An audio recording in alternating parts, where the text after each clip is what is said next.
It's February 2020 and I'm stood in the field where Magna Carta was agreed to by the King John in 1215, 15th of June 1215.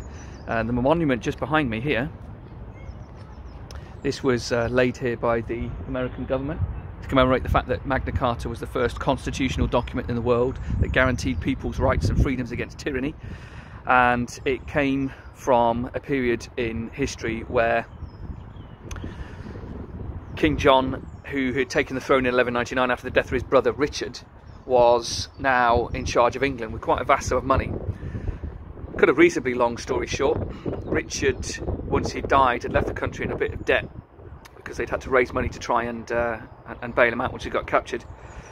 King John, when he takes the throne, therefore has to kind of prove himself. He is remembered as Lackland, that is his nickname, because he was not a particularly strong warrior. In 1214 at the Battle of Bouvines, John famously lost a struggle against the French king, and it was after this that the barons back home in England lost their faith in him and as a consequence rebelled against him.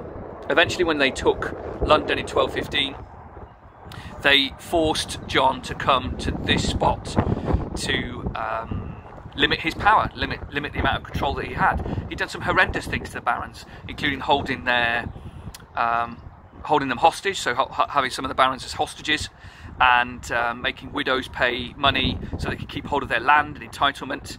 So the reason why we'd got to this point in British history is because the king had been overstepping his mark, not proved himself as a soldier, and as such 25 barons put their names down on this document, this great charter, Magna Carta, to symbolise a moment where Britain would be free from that tyranny. Unfortunately, it was annulled fairly shortly after by the Pope, Innocent III, and John then was in a battle with his men. The barons invited Prince Louis from France over to fulfil that role, and then as a consequence of about 2 years, John dies in 1216 on the run of dysentery up near Lincoln, taking the crown jewels with him and losing them in the Wash. That's the bit of land between the fens of Norfolk and Lincolnshire, and where they remain buried to this day.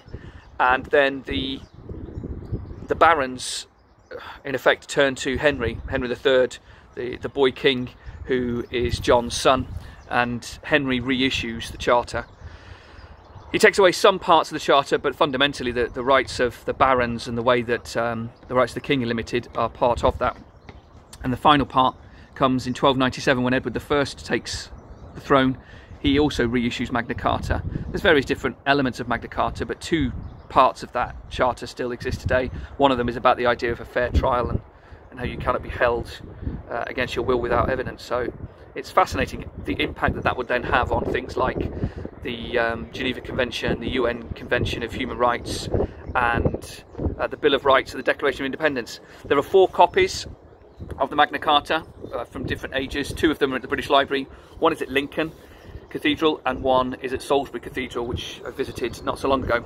This is a beautiful little site. So a short little video just to show you the place where democracy began constitutionally.